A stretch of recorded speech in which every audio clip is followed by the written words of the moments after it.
है।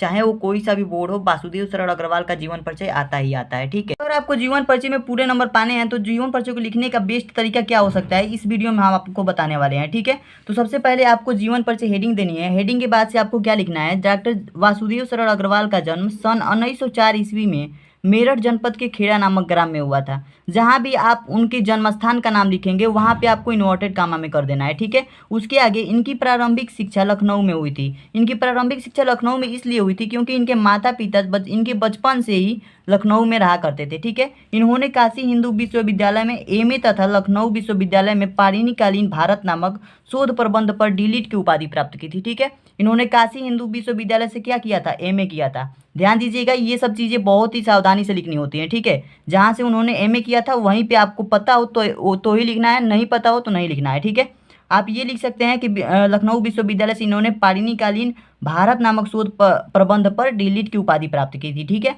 आगे देखिए क्या होगा, डॉक्टर अग्रवाल ने पाली, संस्कृत एवं अंग्रेजी भाषाओं में भारतीय संस्कृति और पुरातत्व का गहन अध्ययन करके उच्च कोटि के विद्वान के रूप में प्रसिद्धि प्राप्त की। इन्होंने जब शुरुआत किया लेखन में तो इन्होंने क्या किया, सबसे पहले इन्होंने पाली, संस्कृत और अंग्रेजी भाषाओं का ज्ञान अर्जित किया। ठीक है, और भारतीय संस्कृति और पुरातत्व का गहन अध्ययन किया। जब इन्होंने डीलिट की उपाधि प्राप्त की थी उसी से रिलेटेड है ये पुरातत्व का गहन। ठीक है, तो पुरातत्व का गहन अध्ययन करने के बाद से ये उच्च कोटि के विद्वानों के रूप में प्रसिद्धि प्राप्त कर लिए। ठीक है, इस तरीके से अगर आप लिखते हैं तो आपके जो आपका एग्जामिनर होगा वो देख करके मतलब प्रभावित हो जाएगा आपके लेखन से। ठीक है, उसके बाद से काशी हिंदू विश्वविद्यालय में पुरातत्व एवं प्राचीन इतिहास विभाग के अध्यक्ष और बाद में आचार्य पद पर सुशोभित हुए। ठीक है, आगे देखिए क्या है हमारा, इसमें जो लिखा गया है, काशी हिंदू विश्वविद्यालय में पुरातत्व एवं प्राचीन इतिहास विभाग के अध्यक्ष, ये काशी हिंदू विश्वविद्यालय से ही एमए किए थे और वहीं पे ये पुरातत्व एवं प्राचीन इतिहास विभाग के अध्यक्ष रहे और बाद में इन्होंने आचार्य पद को भी सुशोभित किया, यानी कि आचार्य पद को भी ग्रहण किया। आगे देखिए, डॉक्टर अग्रवाल जी ने लखनऊ तथा मथुरा के पुरातत्व संग्रहालयों में निरीक्षक पद पर भी कार्य किए। ठीक है, लखनऊ और मथुरा के जो पुरातत्व संग्रहालय था उसमें भी ये निरीक्षक पद पर कार्य किए थे। भारतीय संस्कृति और पुरातत्व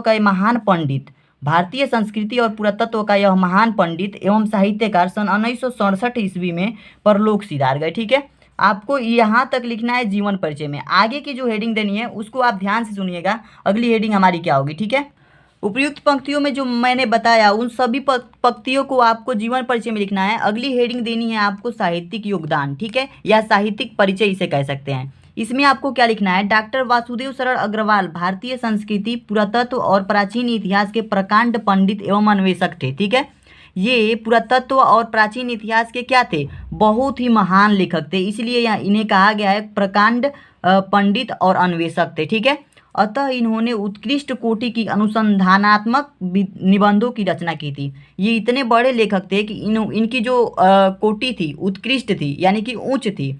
इसके बाद से इनके अधिकांश निबंध प्राचीन भारतीय इतिहास और संस्कृति से संबद्ध है।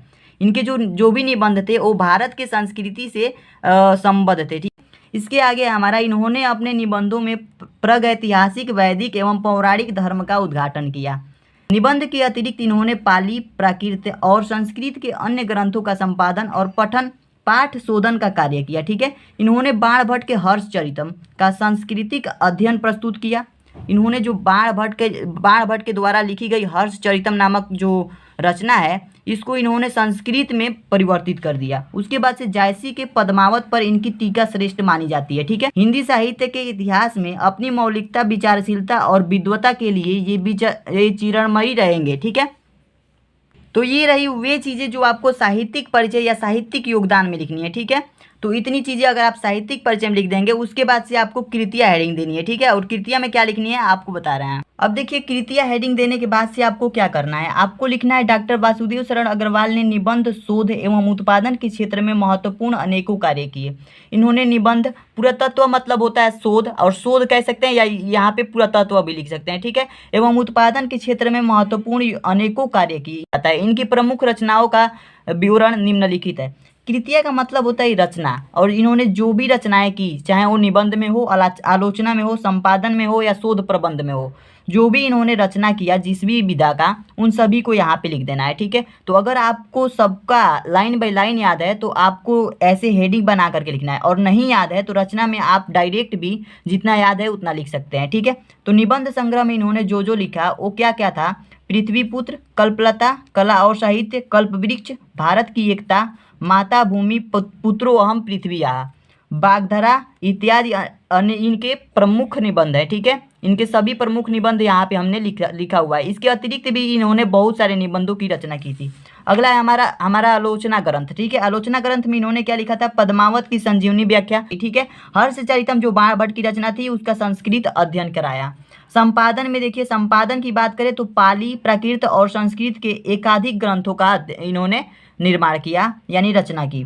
शोध प्रबंध की बात की जाए तो पाणिनिकालीन भारतवर्ष, ये हो गई इनकी रचनाएं जो कि आपको इस तरीके से लिखनी है। ठीक है, अब देखिए इतना लिखने के बाद से आपको अंतिम हेडिंग देनी है साहित्य में स्थान। ठीक है, भारतीय संस्कृति एवं पुरातत्व के विद्वान डॉक्टर वासुदेव शरण अग्रवाल का निबंध साहित्य अत्यधिक आकर्षक एवं समृद्ध है।